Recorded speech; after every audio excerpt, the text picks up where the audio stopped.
akan membahas tentang siklus evaluasi hasil belajar.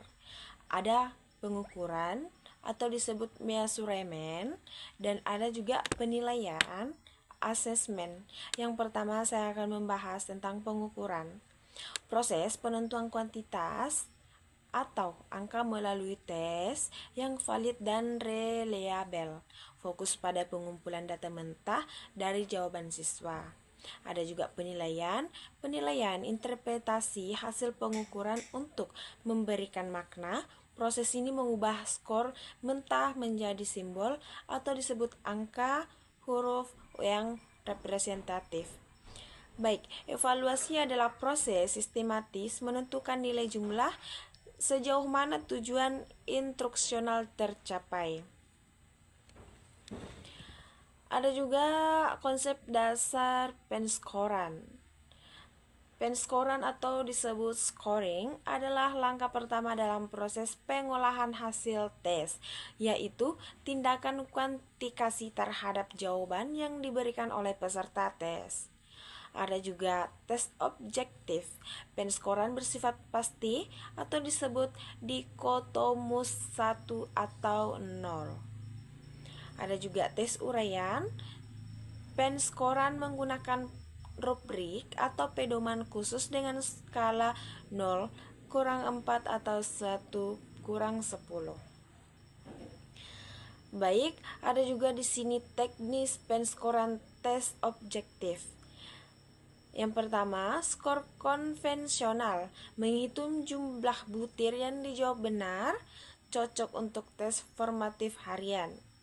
Ada juga skor kompensasi, memberikan tambahan skor berdasarkan butir yang dijawab dengan asumsi tertentu.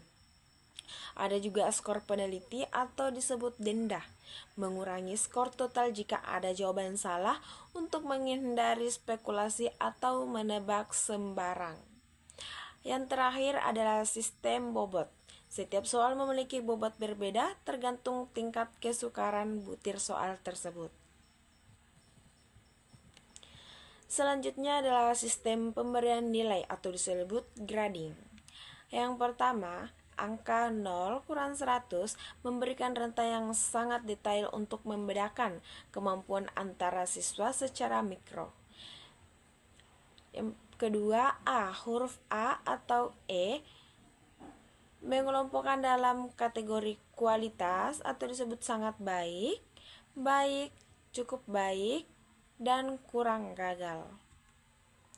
Yang terakhir adalah simbol atau kata. Penggunaan deskripsi kualitatif seperti memenuhi kriteria atau perlu bimbingan. Selanjutnya adalah penilaian acuan patokan atau disebut PAP. 75% kriteria ketuntasan. Standar mutlak, nilai ditentukan dengan membandingkan skor mentah siswa dengan skor maksimum ideal atau KKM yang telah ditetapkan sebelumnya.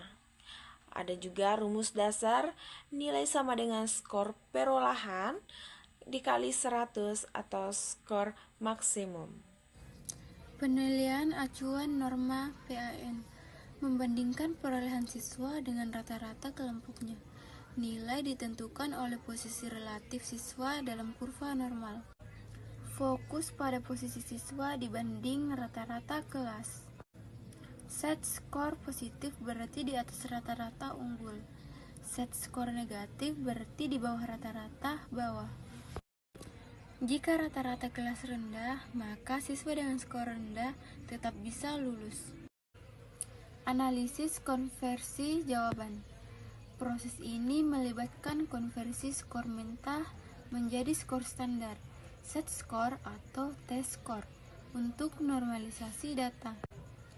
Analisis juga mencangkup pemeriksaan kualitas butir soal, indeks kesukaran soal, daya beda butir soal, validitas dan reliabilitas, interpretasi hasil belajar, langkah-langkah pengambilan keputusan. Hasil belajar tidak hanya berhenti pada angka, melainkan harus diinterpretasikan untuk promosi dan sertifikasi, menentukan kelulusan siswa. Diagnostik menemukan kesulitan belajar siswa. Umpan balik memperbaiki proses pembelajaran berikutnya.